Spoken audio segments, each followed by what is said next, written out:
everybody. You are listening to the Purple People podcast. My name is Kyle West. I am accompanied by the equivalent of Bo Jackson in Tecmo Bowl. He is Adam Carlson. I don't know. I think I am the Smithers to your Mr. Burns. That's the way I Ah, see it, right? it's good too. I just accidentally clicked on Firefox, but we're gonna keep recording anyway. Yeah, we don't need no freaking Firefox. I don't. I'm just hoping no music is playing, but we're safe. Absolutely. I'd like to welcome everyone to episode number 92 of the Purple People podcast. This one is titled Free Agents of S.H.I.E.L.D. I'm keeping with the agents. Free Agents of S.H.I.E.L.D. That is either a Marvel reference or a WWE reference. No. Have you been watching Agents of S.H.I.E.L.D.? It's a pretty decent show. You know what? It's been on my list of stuff to DVR, but I haven't. I've been getting caught up on Bates Motel, and then got Ooh, another season nice. to finish of Breaking Bad, and then I'll work my way to Agents of S.H.I.E.L.D. Sounds good. Let's go right into the quick hits because we have a lot to talk about with free agency already kind of making a splash on the Vikings, and then we got offensive players to talk about. So We do, let's we go and do. talk about these quick hits right This away. is going to be could be a big show. Lots to talk about this week. Oh yeah. Mhm. Vikings signed a 1-year deal with Matt Asiata, $570,000. Right now he's penciled in to act as Adrian Peterson's backup, but we could see another body brought in either in free agency or the draft to compete with him for that position. I'm sure, I'm sure you will. It's a good 1 year kind of prove it deal. See what he's got. He's been good on special teams. So Right, yeah. and he played pretty well in the absence of Gerhardt and Mhm. Peterson last year, so why not, right? Exactly. Marcus Sherrills is back with the Vikings on a 2-year, $2.2 million deal. It's a perfect deal for a guy that is going to be returning punts, acting as a backup cornerback, and he played pretty well as a backup cornerback. So I really can't complain about that deal. I like it a lot. I love the deal. He's excellent as a punt return man. He's definitely a threat back there for that. He played his absolute heart out when he was called upon. It was admirable to see him play, when he got thrust into more of a starting position. So I like him. Good guy. You got to be happy for a player like that. Hmm. Absolutely. I'm going to read off the other 1-year deals here that got hit, and that was Jasper Brinkley. Remember him? Yeah, he's back with the team Yeah, after. 1-year deal. I don't have the finances on that deal, but he'll be brought in to compete for the linebacker jobs. My guess is that he's brought in as a thumper linebacker, Mhm. maybe for some possible 3-4 looks with this new defense. It'll be interesting to see what Zimmer and this coaching staff do as far as that. So right now, all we can do is take a look at the personnel that's being brought in and guess. Hmm. I know Jasper. He had that 1 year stint with Arizona last season. Like you said, now he's back with the team. I also don't have the numbers in front of me for his contract, but I do know that it was a very small deal. Basically, it's one of Pretty those. close to veteran minimum, I believe. Yeah, one of those things where even if it's at the end of preseason and it doesn't look like it's working out, they could move on from him if they want to do that. So he's definitely come in. Let's prove it. Let's see what you got. He's a good uh, guy who can contribute on special teams. Yep. Uh, I, I He's a he, good run stuffing linebacker. definitely Good to have him back. good depth rotational guy at best. The other 1-year deal was another linebacker for the Vikings, Larry Dean. Hmm. He is a key member of the special teams unit. He doesn't see a whole lot of action when it comes to game day on the defensive side of the ball. But if nothing, he's in there for a good camp body and to help bring some Hmm. competition with the new And players. he's another preferred core special teams guy. That it's Absolutely. not a flashy name. You're not going to go to NFL.com and see big bold breaking news: Vikings re-sign Larry Dean new contract. Like, you're not going to see No, you're not you're going to not see going to see that. that. But But we I'm did see I'm that on a glad to see couple him guys back. this year. We sure did. And let's talk about the first one, who signed back to the Vikings with a 2-year deal, $10 million, Matt Cassel. Do you hear that, Adam? That's the sound of Michael Vick shedding a silent tear. He will no I longer read be about coming with the that Vikings. that he's actually disappointed or something that he's not coming here just because Well, Adrian Peterson tweeted something. I would be disappointed to not play with Adrian Peterson and Cordero Patterson and Greg Jennings and all the Well, other I think awesome Vic guys we knew have. that this might be his only opportunity to have a starting job. So, Yeah, yeah. But I we're not mean, here to talk about Vic. Let's talk about the Matt Castle signing, what it means for the Vikings, and okay, how so it could Matt affect the Cassel draft. left the Vikings because he wasn't happy with his contract, came back, on a little bit bigger contract, which makes you wonder, with 2-year deal, $10 million, will Matt Cassel act as that bridge quarterback while the Vikings are playing outside and have them draft a quarterback later on in the draft to develop underneath Matt Cassel? Definitely. Gotta believe what you laid out is the plan with this team. Because the 2 years, to me, really signifies the 2 years that the Vikings will be playing outside. Mm-hmm. And although I might be totally off base, I can't see them wanting to draft a quarterback and throw him outside into this negative 30-degree stuff that's been happening sometimes this winter. Uh-huh. Especially up north here in Minnesota country. Uh, I, barring Tom Brady suddenly becoming available and the Vikings being able to go that route, I totally get why they brought back Matt Cassel, and I understand it. I like the move. He's not been guaranteed any, it's not like they're instantly giving him the starting role. He'll have to battle it out with whoever gets brought in, gets drafted, But and right Ponder. now it's just Christian Ponder and then Christian whatever Ponder. rookie. But I like it. Like you said, we got a new coaching staff underneath him. We got North Turner who can maybe figure out how to play to his strong suits a little bit. Yeah, So he could fit into Turner's idea of what a quarterback should be. definitely. He's got the arm strength. He can complete passes. He can go through reads, make progressions. Castle could be a really good quarterback in the new system run by North Turner. And let's be real, he's going to have crap games Sure. for us in 2014. You're going to see 2-3 game stretch maybe even where Matt Cassel sucks. But it's going to be important for whatever the team does this year to have continuity and to stick with it. So if it's Cassel, you stick with him. You ride it through the tough stretches, and you hope that there's more positive than what there is negative. And you got to hope the Vikings draft a quarterback that isn't a huge name to sit behind Castle. Otherwise, fans are just going to eat him alive. Because if it's Johnny If the Manziel, Vikings end up drafting Johnny Football, McCarron, someone like that the fans absolutely love, just based on name recognition and their play at the college level, it could be brutal if it's on Twitter and in social media to just tear Matt Castle apart. it will be. It'd be like the first time he gets a pass batted down at the line. It's like week 1, his third pass is batted down. It's like, Johnny Manziel, play him.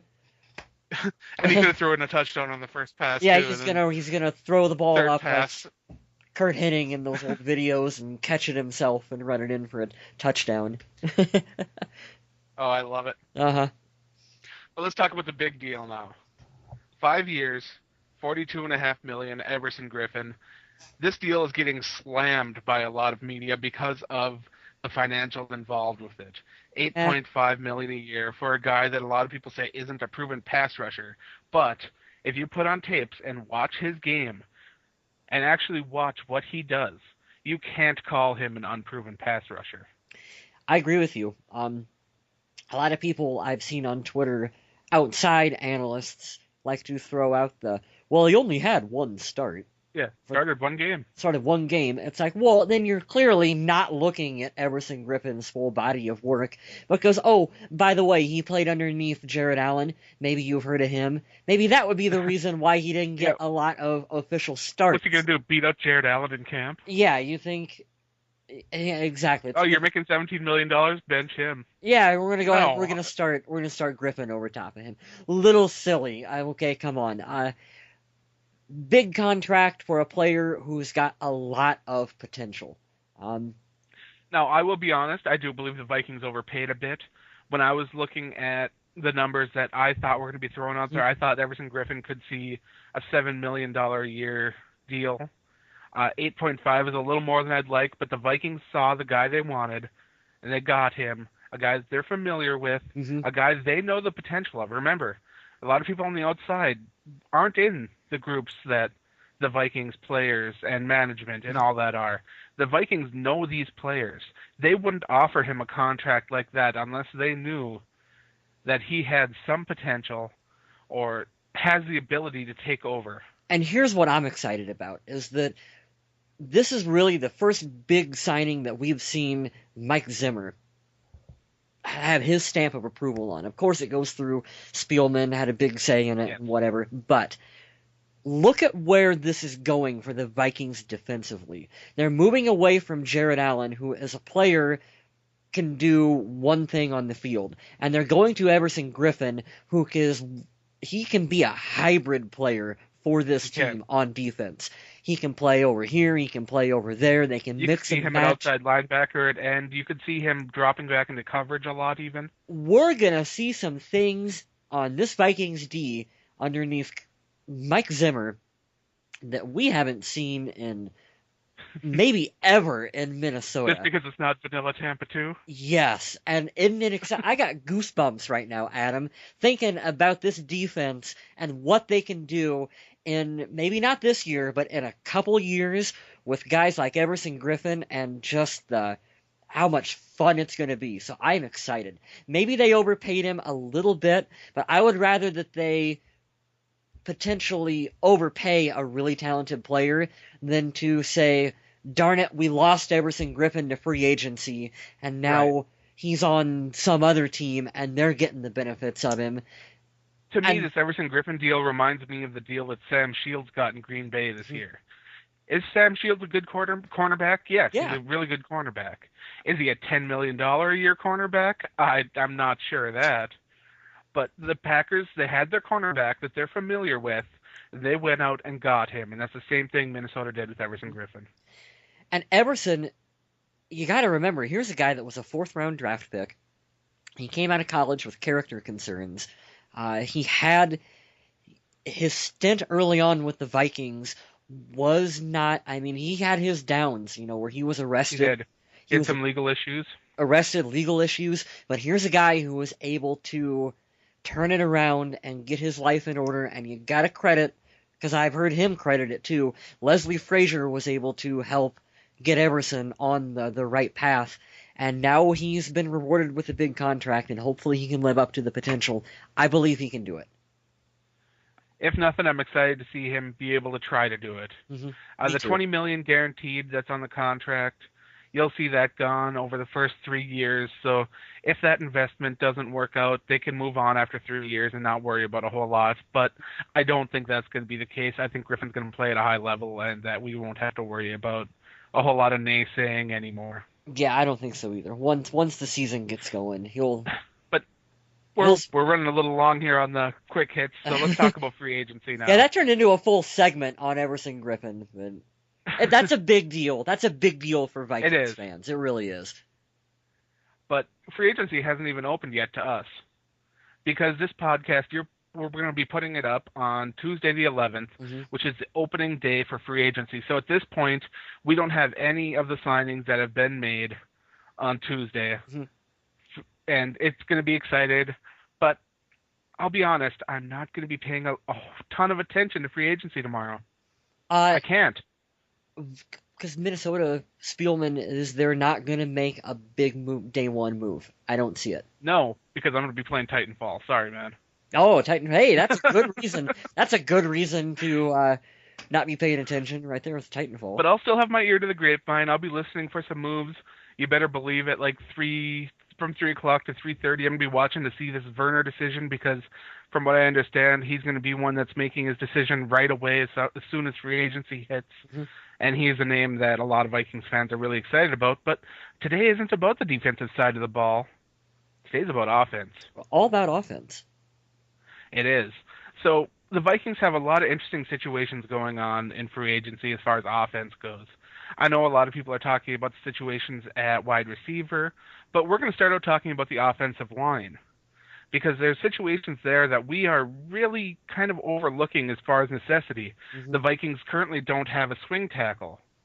They currently don't have a starting left guard. They don't have a backup guard. They don't have a backup center. These are problems that are kind of big. Those are kind of scary problems, because you can draft guys at those positions, but you have to draft them early if you're expecting to plug and play someone. That's not like you don't grab a 7th round tackle that's going to be your starting tackle unless you just absolutely win the lottery with that 7th round draft I pick. am fairly shocked that the Vikings have not signed back backup guard / center Joe Berger yet. Mm-hmm. To me, he should be a mainstay in Minnesota. He handles those duties magnificently, and he can step in when needed. Also, we got oh my God, I can't remember his name. Starting right tackle or Charlie starting right guard. Johnson. Starting right guard. um, I can't even think off the top of my Ah, head right now either. oh man, All I can this is think is this is embarrassing. all I can think is Charlie Johnson. But he can Let's see. also play center, Let's so go through they need this. to move him over. It was Khalil Johnson, Sullivan, Fusco, Fusco, there you Load go. Holt. There we go. Yeah, Brandon. Fusco can play center when needed, but I bet he'd be much better suited to being a power run blocker on that right side. So let's take a look at some of the other guys in case the Vikings don't bring back Joe Berger. Look at guards. To be honest, this crop of guards this year, not very impressive. Kind of scary. Guard's a position that you get a good one, you hold on to him. Absolutely. Yeah, you don't. Good guards don't hit free agency. We got guys as far as under 30 years old. Zane Beatles from Denver. Jeff Schwartz could be coming back. I had heard that Jeff Schwartz had had some kind of falling out with Rick Spielman. I can understand that. Yeah, and that I had heard there was just absolutely no way in hell that he would come back to Minnesota. I would be very surprised. Don't know details on that, but don't count on Jeff Schwartz, which not to get off on a tangent here, but really believe he got a raw deal when he was in Minnesota. So we're looking at guys like John Asamoah. He's probably, in my opinion, the top available guard in free agency, and I don't see him coming to Minnesota because there will be a bidding war for him, and to be honest, I'm not sure he's worth there being a bidding war for. Yeah. And then we're looking at centers. We got backup centers because the Vikings don't need a starting center. Hey, we John got Sullivan's one of the center. best in the business. We're covered there. So they don't need to go after a guy like Brian De La Puente or something like that. They could do fine with a guy like Samson Satil or Ryan Wendell. These are all guys that could be good backups, but like I said, I want Berger back. I want Berger back too. I want my Berger back. Now, when we're talking about offensive tackles, because we're looking for that swing tackle, I threw something out on Facebook that I was going to see if it stuck to the wall, and I got some pretty interesting responses to it, and I should have posted it on the Purple People podcast wall. But how would you guys feel about bringing Bryant McKinney back to be the swing tackle for the Minnesota Vikings? I love it. I love Mount McKinney. No, actually, that probably wouldn't work out too well. But it's fun to think about. But if you had a time machine, and you could put him and Phil Loadholt beside one another, but we don't have a time machine here at the podcast. No. At least not yet. I am working on it due diligently, but I cannot. I haven't been, so I hope you are. That's what I do in my spare time. Nice. Yeah. Because there are some good guys out there that could be excellent backups. We get guys like Anthony Collins, who spent time in Cincinnati, Zach Streif, Austin Howard, Roger Saffold. These are all guys that are fairly young and could come in and play the swing tackle position and probably wouldn't break the bank. They could always look for Jamarcus Webb to come back to. Yeah. Which he hasn't signed back, but he played well when the tackles were hurt, so something to think about, something to look at. And now to the spot that everyone's over-dramatizing about, the wide receivers. Wide receiver, let me tell you what we're going to do. We're just going to re-sign Jerome Simpson, and then that pretty much covers receivers for the Vikings, right? The Vikings aren't going to go after Eric Decker. They're not going to go after Hakeem Nicks. I know that Antonio Vikings fans love all these receivers. I've heard Golden Tate thrown around even. What? And the Packer killer, Golden Tate, come on. No, I'm not saying why, but is he available? Why would he? He is. Is he really? Yeah, unrestricted free agent, Golden Tate. Did not know that. Learned something new today. Oh yeah, the Vikings are more likely to bring in someone like Brandon LaFell, a lower level wide receiver, to come in and compete. But like I've said on the show on many occasions, I am a big fan of our wide receiving core the way it is. I'd like to see Jerome Simpson brought back, and then Yeah, Rodney Smith stay on the roster, and that's a great group of 5 guys for me. yeah, like you said, you bring back Jerome, you got Rodney, you got guys like Adam Thielen who can make things Sure. interesting, training camp preseason, and They could make things yeah, interesting in competition. And then, of totally. course, you got the 3 guys that are going to be here. You got Wright, Patterson, and Jennings. Jennings. You got those 3. So, to be honest, I don't see any moves being made at wide receiver, at least not big moves. Unless someone falls to us in the draft. You know I who I'm definitely don't talking see Minnesota going to Eric Decker, though. about? I don't see that No, I happening. don't see him going with I don't Decker. care how big the hometown discount is.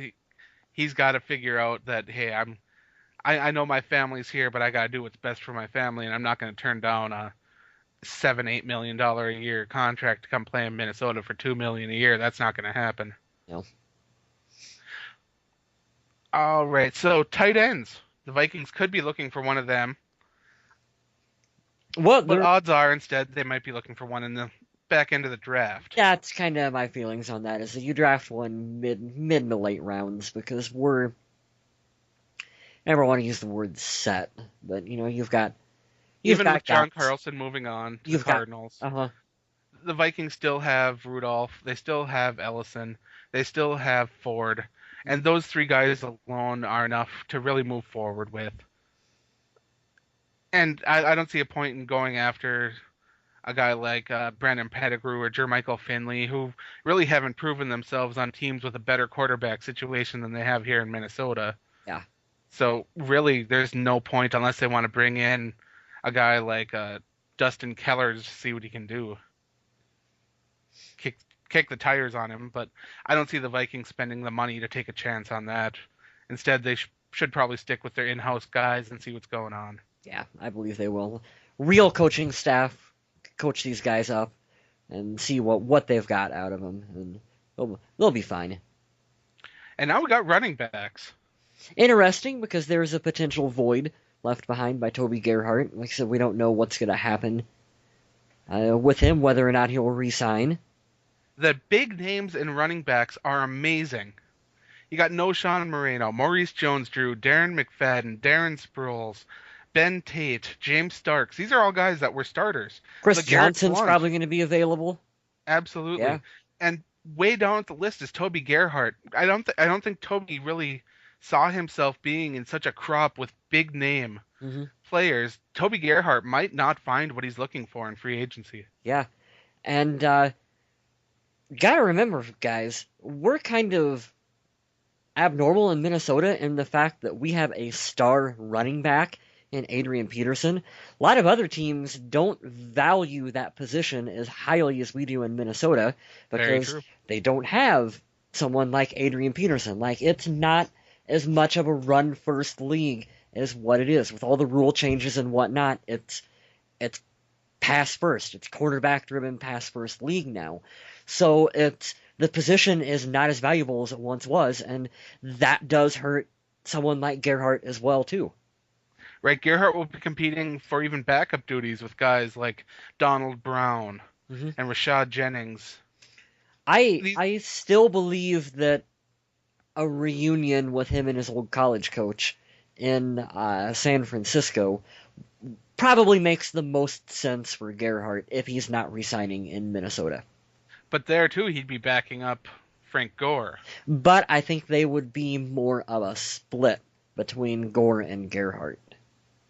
That's true. You never know. hmm It's all about the situations that Toby Gerhart gets now because I think the market has cooled off enough at running back and all the. I don't know if you've read some of the articles lately about how some people say that teams treat their equipment better than they treat their running I backs. did. Have you seen I those? read that tweet earlier today. hmm Oh, it's kind of sad, but we don't lose hope on the Vikings getting Toby Gerhart back just yet. I mean, it's still possible. Yeah, because there's 32 teams out there, and you never know where someone's gonna end up like that. Lots of big names and ability out there too, so he's got a bad year. hmm And the Vikings already made their splash at cornerback or at quarterback this year in free agency. They got their man back. They went and got Matt Cassel, who in my opinion, is probably the best quarterback that was in free agency. As much as people love Michael Vick or see the potential in Josh Freeman or wanted a 1 year, maybe 1.5 year stopgap in Josh McCown before he retired. Or Matt Schaub, potentially. Right. Yeah. I still think that Cassel was probably the best option. They may have It's had to give him a little bit of extra money to stay around, but in the end, probably worth it. It's I can see the Spock logic behind that one, to pull out a Star Trek reference. Like, and Matt Cassel was the most logical signing for the Vikings to do at quarterback. Like, it's not splashy, it's not fancy, but it's the one that makes the most sense. And like we said earlier, he will fit the schemes. Yep, it gets him from point A to point B. And he'll be more than fine to hold down the ship while a youngster learns. And to be honest, he played fairly well last year. He brought the team quite a few wins. You really can't complain a whole lot. And you just got to be hopeful that, having a better staff around him will be able to make Matt Cassel and everyone else on this team look better and function better. Absolutely. And that'll pretty much do it for our offensive breakdown for free agency. Mm-hmm. I don't see a whole lot of moves being made there. I like I said, I'd like to see some of the in-house guys brought back. But the Vikings will be in search of that starting left guard, and that is one position to keep your eye on. Otherwise, I think the Vikings are pretty much set. Mm-hmm. Yeah, for as bad as they looked on the offensive side of the ball last season, they looked way worse on the defensive side. Yeah, they did, and that's why I kind of paused there. I'm like, boy, but they were way worse on defense. But they looked bad on offense too. But there's talent. There's more talent on offense than what showed up for them last season. So that's why you're not going to see the splash that I think people... Right, and you don't want to overpay a number 2 wide receiver and give him number 1 money. Uh-huh. You don't want to go out and overpay a running back when you're going to be splitting carries or something like that. But the Vikings do need to look for that swing tackle, starting guard, backup center, mm-hmm. and they could take care of a lot of those problems with 1 or 2 people. So Bryant McKinney. Why not, right? Yeah, exactly. He can take his boat all the way up to Minnesota and have a blast. Don't mention the boat. Don't. We can't bring it. Okay. Well, that'll do it for this week's show. Do you have anything else you wanted to talk about? No. I'm looking forward to free agency, though. I want to know. I want to know. We didn't really mention it, but the Everson Griffen signing seals the deal that Jared Allen's time in Minnesota is done. So it'll be interesting. It'll be fun to see where he goes. Sounds like Denver is going to be the probability. You guys will probably know more by the time you listen to this episode as to what happens with Jared than what we do right now. But well, we can just assume he will not be in purple for the Vikings this year. It's pretty much a foregone conclusion. Kevin, I know we're going long, but I am reading rumors that Kevin Williams, there's a good shot that Kevin could take a smaller deal and be coming back to the Vikings, wants to do it. So absolutely, and the Vikings are putting a lot of feelers out too for big run-stuffing defensive tackles. Mm-hmm. Several names, multiple names going through. If you want to check them out, go to thevikingage.com. Check out some of my work. I wrote a bunch of articles about the defensive tackles that the Vikings are going after. Otherwise, I'd like to remind everyone to stay classy, Minnesota.